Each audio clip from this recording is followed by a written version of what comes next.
and gentlemen, please welcome to the stage CEO of MyBor Broker Listing Cooperative, Shelley Specchio.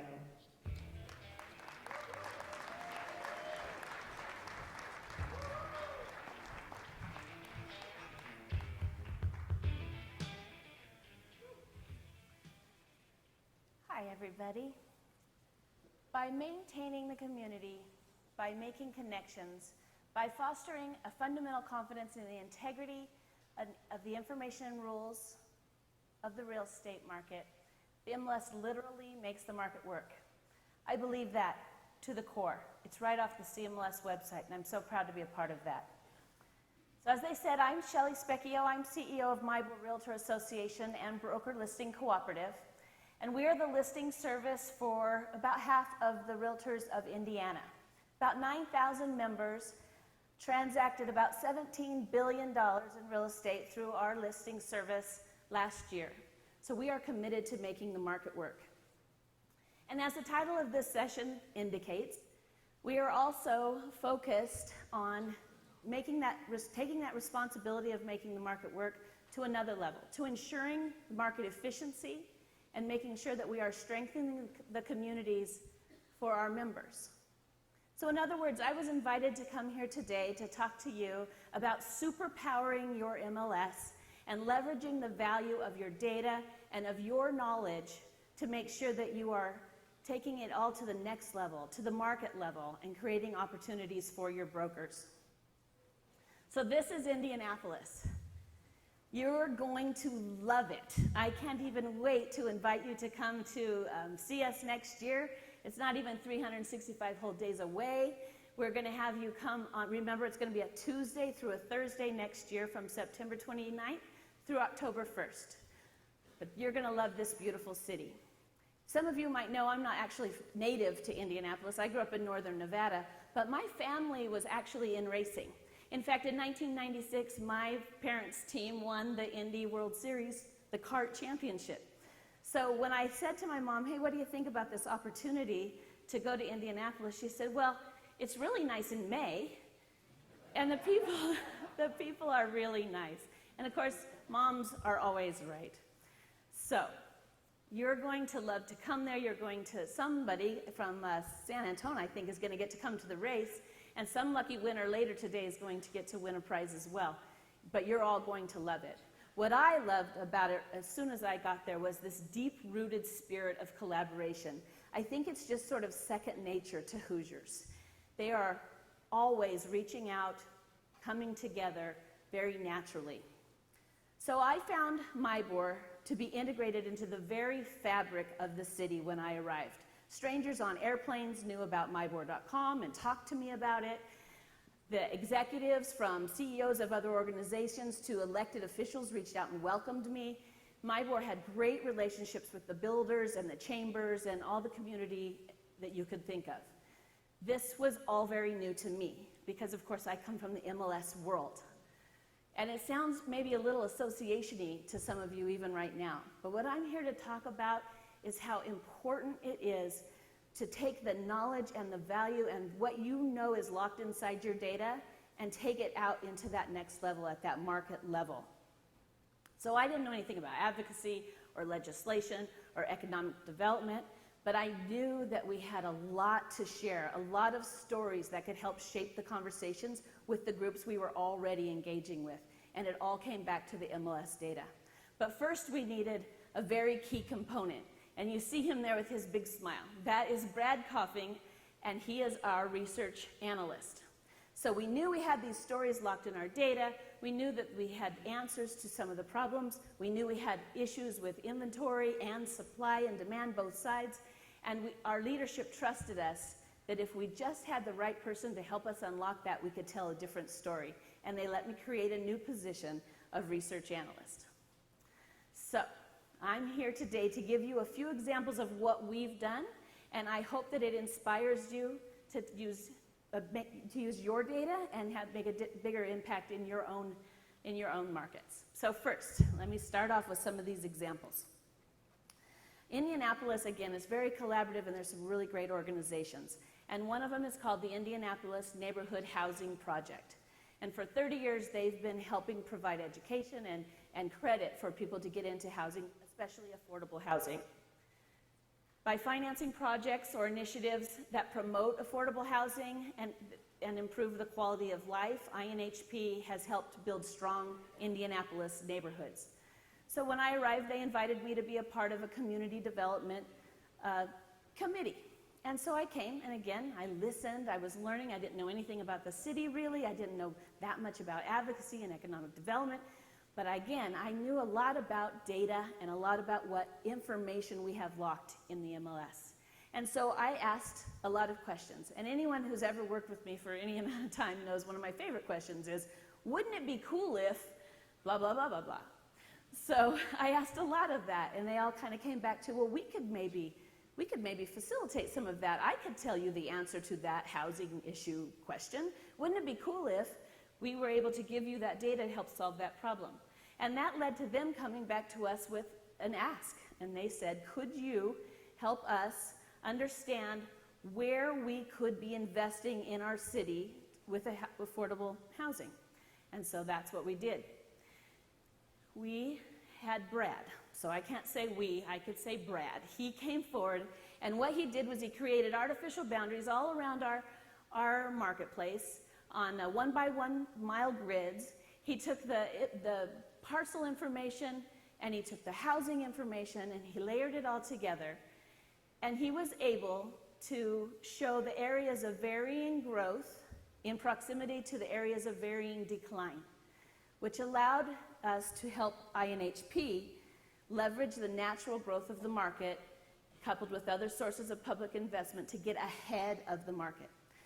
Using that same method, we were able to overlay information to find vacancies, vacant land, and abandoned properties through the BLC data, and that was able to have them pinpoint areas where they could actually get investment to build and strengthen our marketplace, create affordable housing opportunities, and really help the city. So again, this all goes back to a win-win. Our participants were getting listings, our members were getting to work on the sales side, and builders were getting to build. It was a win-win all the way around, and we were able to facilitate that through our data.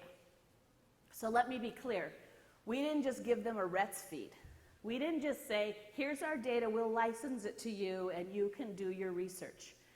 No, we powered this project by giving them the research and the analysis. We made sure that realtors were the source, and we made sure that everyone understood that the market intelligence that they were using was powered through the MLS data. So we were part of the conversation, and we were at the top table, and to me, that is making the market work. So that was one. Let me tell you another. We also, at the same time, did a regional housing study and a consumer preference survey. So, like I said, like everyone probably out there, we had a shortage of inventory, especially in the more affordable areas. So we wanted to tell the story to our elected officials and to our planning departments, et cetera, about what was really happening and how they could help. So this project was conceived to help inform our communities surrounding our huge region to make sure that they could make intentional decisions for their future.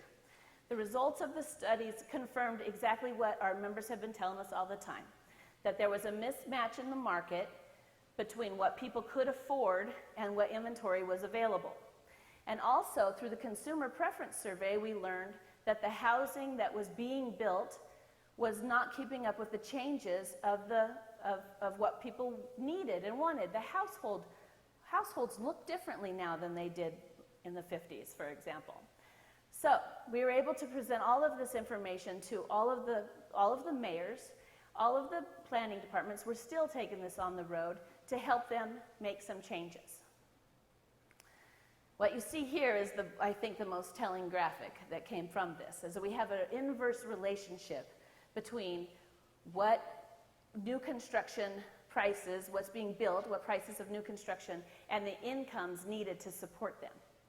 So the homes being built are on the high end, while the median income of households is continuing to decrease. So, As an industry, we often focus on demand. We often have our listings, we're hoping to get buyers, we're working for leads for our agents. But what about when we talk about both sides? Because a healthy market must address both the supply and demand. That's a marketplace. So we felt like this was a very important story and we needed to get that out. In Indiana, one of the issues is that there's a tax cap, which is great. We worked hard for that on that advocacy side that I don't really understand, but I know it was really important when we won that. But what it meant was some of our planning departments just really believed that they could only build houses that cost $350,000 or else they would not be able to afford the taxes to pay for the police and the fire and the teachers and all those important things. So what we needed to do was break that down, make them understand and think differently about how the market was working for them. Because they were so proud when they would go out through economic development and bring in a new employer with 500 jobs that were all in logistics and didn't pay enough money for a single one of those employees to live in their town. Because housing was not at that time a part of their strategy. So we really wanted to tell that story. So the big win is that in Fishers, Indiana, which if you look it up, it won the best place to live in the United States a couple years ago, has come out publicly in the newspaper referencing our study and promising to make a change to its development rules to allow construction of more modest homes. It was a big win. We were very excited. Yay. All right, the third example. This is the example of being at the table, and I think my favorite story. So, economic development. Because we did all these studies and because we did this work with INHP that I already told you about, people were starting to know. And again, we have great relationships already with economic development and with the chambers of commerce, etc. In fact, we have a realtor in a seat on every single economic development board all around our whole region. But we hadn't had the strategy conversation. Strategy had not been a part of the economic development until now. So I got invited to get to come to one of those meetings when there's this really cool employer who's going to bring really cool jobs. And it's supposed to be announced this month, and I think we're in the top 2, and I wanted to be able to tell you who it is. But I will tell you that it's a large aerospace company from the West Coast, and they would be bringing 400 jobs, all of which pay more than $100,000 in salary. Wouldn't that be cool? Yeah, fingers crossed, except for probably whoever else is out there who wants it on the other side. But fingers crossed for Indianapolis. Anyway, I got to be invited to the table to come to that meeting, and the governor spoke, and the Secretary of State spoke, and the president of Purdue University, because 50 years ago Purdue University helped put people on the moon, and we all got to speak and give a presentation to the employer who was there to see our city. When we got to the point where they were just telling him, okay, this next presentation is going to include all this economic development stuff, and we brought Shelley, the CEO of Mybor Realtor Association and the Broker Listing Cooperative, and she's going to talk about housing. We dominated the conversation for the rest of the time. All we did was talk about housing, and it was so exciting because companies really care about the lifestyle choices for their employees. They really care what it's going to be like to live in that city. And so all the incentives and all the other things they were talking about were important, but housing was really important too. So because we knew that they were going to take them on a windshield tour all around our area, we gave them, of course, the standard, market statistics, the median price, everything on a macro, but we also broke it down onto their map. And this is a picture of that, and we took every area where they would stop and where they drive through and where it changed. We were able to give them very, very granular information to make them understand what it would look like to live and work in our city. Because within 30 minutes, you could have every different kind of housing you could imagine. So super successful, and they were super proud. And again, fingers crossed that we'll actually get that deal. That was the first time I got to be the one at the table, but it was so exciting to really tell that story. I think it's a crucial part, in fact, and the MLS's responsibility to help share your region's story through your housing data, because no one knows it better than you do. All right, last one.